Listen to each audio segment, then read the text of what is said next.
Hi everyone, in front of me I've got CUBOT Tablet Top 10 and let me share with you how to update apps on this device.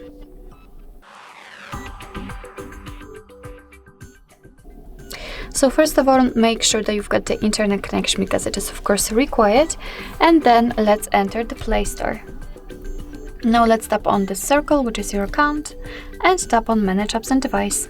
Here let's enter Manage and tap on Updates Available. And as you can see, in my case I've got only 4 different updates, and basically all we have to do right now is to simply mark those which we would like to update. So let me pick Google Photos, for example, and Google Duo, and here just tap on this update icon.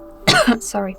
As you can see right now, the device will simply download the updates, and after that they will be successfully installed and automatically updated. So actually this is it. This is how to update apps in your CUBOT Tablet Top 10. Thank you so much for watching. I hope that this video was helpful, and if it was, please hit the subscribe button and leave the thumbs up.